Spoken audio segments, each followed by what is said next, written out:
हाँ, तो आज अपन बहुत बड़े एक क्वेश्चन मार्क को उठाने जाएंगे कि हर किसी के माइंड में क्वेश्चन मार्क लगा रहता है कि 10th के बाद में क्या सब्जेक्ट लें। समझ पा रहे हो? और बहुत बड़ा इशू है ये, बहुत बड़ा क्वेश्चन भी है ये, और कि 10th के बाद में सब्जेक्ट क्या लिया जाए। तो देखो, हर कोई बच्चा पढ़ाई करना चाहता है, या तो वो गवर्नमेंट नौकरी करना चाहता है सबसे पहले, या फिर प्राइवेट, या फिर कोई बिजनेस। हर किसी में पढ़ाई का बहुत ज़्यादा वेटेज है।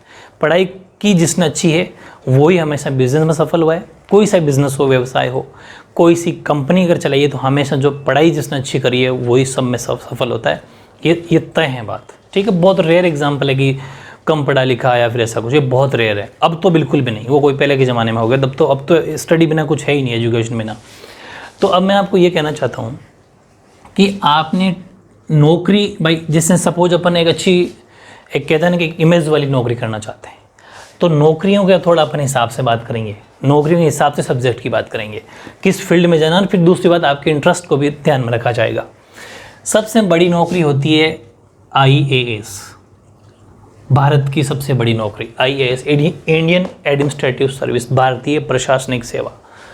और इसी की नीचे की थोड़ी सी पोस्ट IPS, वैसे बराबरी पोस्ट मान लो, ये डिपार्टमेंट अलग है। इंडियन पुलिस सर्विस, वैसे IRS वगैरह और होते रहते हैं, लेकिन अपन कोई 2 टॉप लेवल की पोस्ट की बात करेंगे। अब आ जाओ, ये तो सेंट्रल गवर्नमेंट की है, पूरे भारत की सबसे बड़ी। अब आते हैं अपन स्टेट पे, जैसे यूपी है तो UP PCS, अपना राजस्थान है तो राजस्थान के अंदर जैसे RAS की नौकरी होती है, राजस्थान एडमिनिस्ट्रेटिव सर्विस। वो इंडियन एडमिनिस्ट्रेटिव सर्विस थी।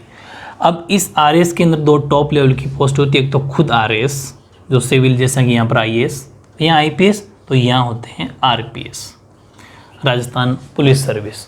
ये राजस्थान की पुलिस में सबसे बड़ी पोस्ट है, वो इंडिया की पुलिस में सबसे बड़ी पोस्ट है, ठीक है। इसमें जिला कलेक्टर वगैरह, डिस्ट्रिक्ट कलेक्टर वगैरह बनते हैं। इसमें RS का मतलब SDM बोल दो यहाँ पर, ठीक है। RS में सिविल की पोस्ट है SDM। तो ये चीज़ें आपको ध्यान रखनी है बड़ी पोस्ट की, ठीक है। और फिर फिर और बड़ी वैकेंसी की बात की जाए तो फिर है डॉक्टर, ठीक है। ये भी एक अपनी फील्ड है। या फिर आप आर्मी के अंदर जाना चाहते हो, सबसे बड़ी देश सेवा, आर्मी के अंदर कोई ऑफिसर बनना चाहते हो, तो आर्मी। इन सब चीज़ों को आज समझेंगे, किस सब्जेक्ट का ज़्यादा वेटेज है।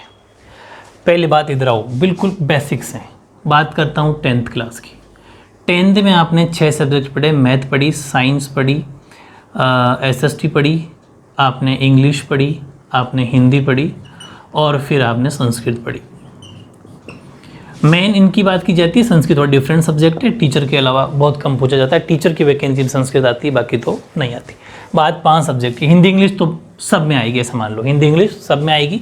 मेन जो बात चलती है यहाँ, ठीक है, यहाँ है बात। अगर आप, हर कोई बच्चा ही सोचता है कि साइंस लूँ, अगर 80-90% बन जाते तो हमारी ये सामाजिक इमेज ही बनी, सोशल इमेज बनी है हमारे समाज में, हमारे पेरेंट्स की नज़र में भी, कि किसी के 80-90 बन गए, 80-90 बन गई तो साइंस दिलाओ, चाहे उसके इंटरेस्ट हो या ना हो। तो ऐसा आपको नहीं करना है। पेरेंट्स को भी मैं ही कह रहा हूँ, ऐसा बच्चों को ना करवाएं, क्योंकि उनका इंटरेस्ट देखा जाए, किस सब्जेक्ट में ज़्यादा इंटरेस्ट है। वो मेंटली किसी सब्जेक्ट को कितना पढ़ते हुए भी नहीं थक पाता। ये बात समझ रहे हो आप? कि जैसे आपने SST पढ़ी, अब 3-4 घंटे SST पढ़ रहे हो, आपका इंटरेस्ट है, लेकिन आप मैथ 1 घंटे बाद में मैथ्स पढ़ने का मन नहीं करता, या साइंस पढ़ने का मन नहीं करता। इसका मतलब ज़बरदस्ती मत दिलाओ। परसेंटेज तो उसके बन गए, परसेंटेज की बड़ी बात नहीं होती। कभी क्या होता है कि जो अपन सेलेक्ट क्वेश्चन करते हैं वो आ जाते हैं, या फिर अपना माइंड ठीक होता है तो परसेंटेज ठीक ठाक बन जाता है। परसेंटेज का कोई मतलब नहीं है ज़्यादा, हालांकि परसेंटेज बनाना है, क्योंकि परसेंटेज कब बनेंगे, जब आपकी सब्जेक्ट पे कब पकड़ होगी। और सब्जेक्ट पे पकड़ होना ज़रूरी है, वरना सब्जेक्ट लोगे क्या, ठीक है। सब्जेक्ट में कमज़ोर रहेगी तो फिर आगे तक कमज़ोर होगे। 10th में इसीलिए मैं हमेशा कहता हूँ आपको मेहनत कर लो जितनी करनी है। क्योंकि अब सुनना, इन सब एग्ज़ाम की बड़ी बात करता हूँ मैं। जैसे आर्मी के अंदर वैकेंसी होती है, आप CDS जा सकते हो, CDS के थ्रू सीधे ऑफिसर बनते हैं। ये ग्रेजुएशन लेवल पर होता है, या फिर 12th के बाद में आप NDA कर सकते हो, ठीक है। 10th बाद में भी होती है, NDA कर लिया, या इंडियन एयरफोर्स में जा सकते हो, ठीक है, एयरफोर्स में जा सकते हो, या फिर आप नेवी में जा सकते हो। इन सब की मैं अगर बात करूं तो यहाँ पर एयरफोर्स, नेवी, NDA, CDS में तो खैर 2 ऑप्शन है, उसमें आर्ट्स वाला भी जा सकता है और साइंस वाला भी जा सकता है।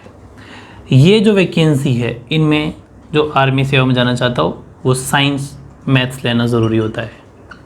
ये है, समझ गए, साइंस मैथ्स लेनी है इसके अंदर।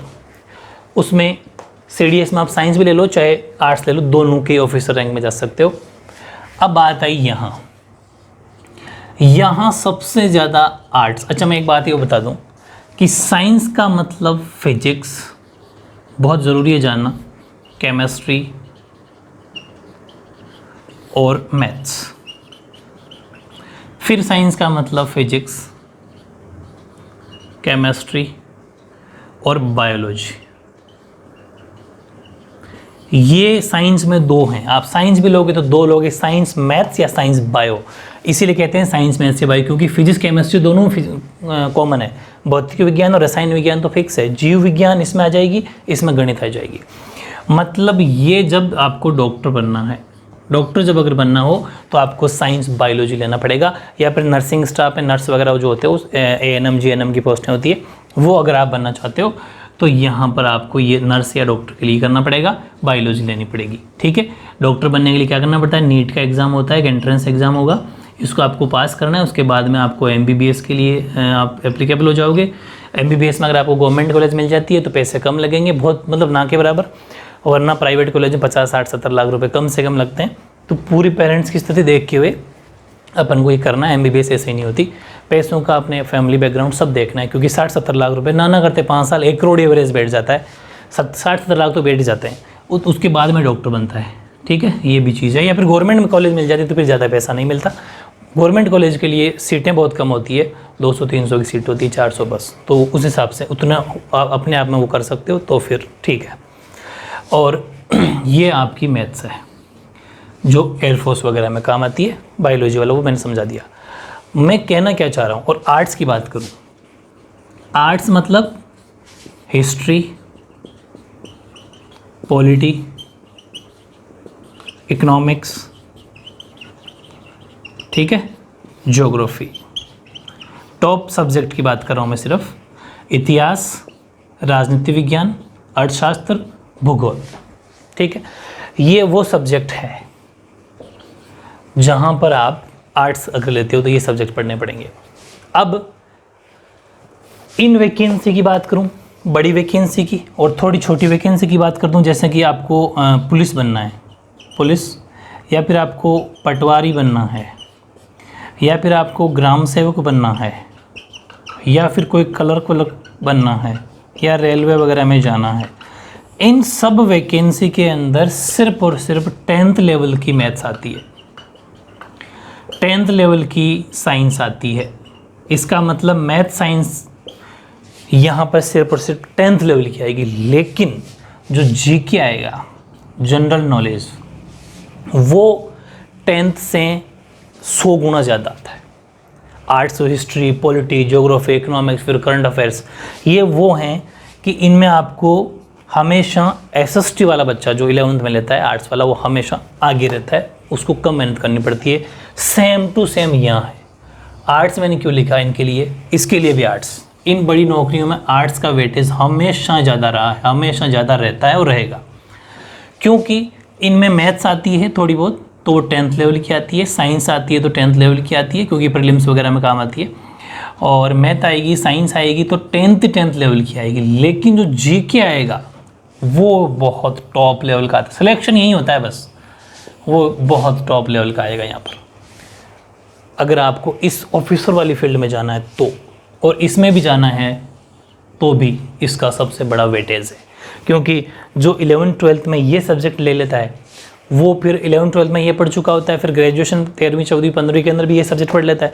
उसके बाद में जब इनके एग्ज़ाम, हालांकि ये वाला भी ये एग्ज़ाम दे सकता है, ऐसा नहीं है, साइंस मैथ्स वाला भी, ये बड़ी वैकेंसी तो हर सब्जेक्ट वाला दे सकता है, हर सब्जेक्ट वाला। लेकिन बात ये है कि अब आपको इतने साल तो ये फिजिक्स, केमिस्ट्री, मैथ्स, बायोलॉजी पढ़ ली, अब ये पढ़ना है, तो आपके लिए बहुत बड़ा चैलेंज है कि बिल्कुल क्या करना पड़ेगा, क्लास 6 से लेके पूरी जितने लेवल की सारे सब्जेक्ट को पढ़ना पड़ता है। तो वो एक बहुत बड़ा बर्डन उस टाइम पर हो जाता है, काफ़ी टाइम लग जाता है कवर करते करते करते करते। इसलिए ये थोड़ा सा, अगर आपको इस फील्ड में जाना है तो मेरे हिसाब से बेस्ट ऑप्शन है, चाहे परसेंटेज कितने ही बन जाए, आर्ट्स लेना। अगर आपको इस ऑफिसर वाले रैंक में जाना है तो सबसे बेस्ट है।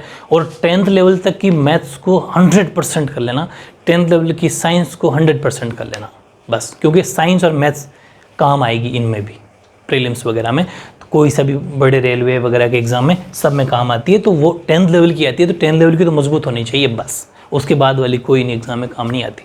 वो फिर आपको टीचर बनना है, लेक्चरर बनना है, तब आगे काम आती है। या फिर कोई इंजीनियर बनना है, हाँ इंजीनियर भी बन सकते हो साइंस वाले, तो फिर वो अलग चीज़ है। अब ये जो चीज़ है ना, इसको आपको बड़ा ध्यान में रखते हुए चलना है, जो आपके आगे बहुत बड़ा वेटेज है इनका, ठीक है। और रही बात कॉमर्स की, कॉमर्स के अंदर क्या है कि इसमें एक तो अकाउंटेंसी होती है, अकाउंट्स, एक आपका बिजनेस स्टडी BST, ठीक है, और एक इकोनॉमिक्स, ये सब्जेक्ट है मेनली, CBSE हो चाहे RBSE।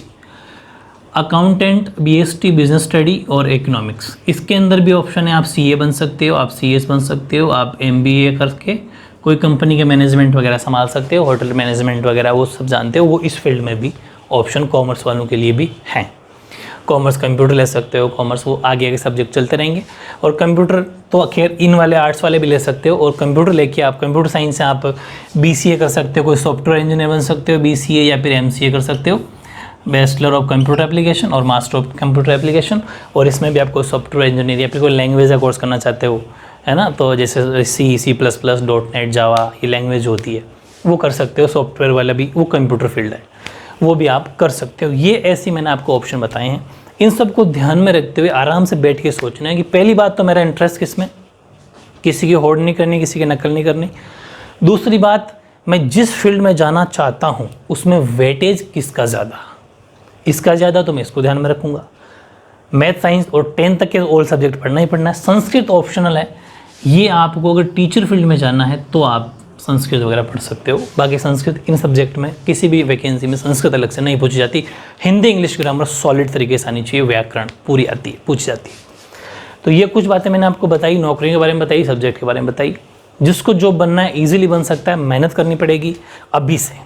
ऐसा नहीं, खूब सारे स्टूडेंट जो पढ़ाई छोड़ चुके हैं कि कोरोना आ गया एग्ज़ाम होंगे नहीं, तो उनके लिए हालत ख़राब है फिर, क्योंकि आपको भी 4-5 साल नॉन स्टॉप पढ़ना ही है। 4-5 साल नॉन स्टॉप पढ़ना है आपको, तब जाके यहाँ तक पहुँच पाओगे। ऐसे ही नौकरियाँ पहले एग्जाम में थोड़ी ना लगती है, बहुत मेहनत करनी पड़ती है, ठीक है। तो वो सब बातें आपको ध्यान में रखते हुए चलना है। फिर भी और भी कुछ आपको पूछना हो तो आप मुझे कमेंट करना, फिर मैं कभी लाइव आ जाऊँगा, ठीक है। लाइव आके अपन उस पर थोड़ा डिस्कस और कर लेंगे। लेकिन अभी आपको इन पर आई थिंक थोड़ा जोर देना, किसी की बार बार कह रहा हूँ नकल करके होल्ड करके सब्जेक्ट मत ले लेना। सोच समझ के अपने माइंड में क्या चल रहा है, उस फिर किस फील्ड में जाना है, उस सबको सोच समझ के सब्जेक्ट को चूज़ करना है, ठीक है। और 10th तक की जो ये सब्जेक्ट है मैथ, साइंस, SST, इनको तो मजबूत कर ही लो बस, सॉलिड, यही ऑप्शन है, ठीक है। ओके।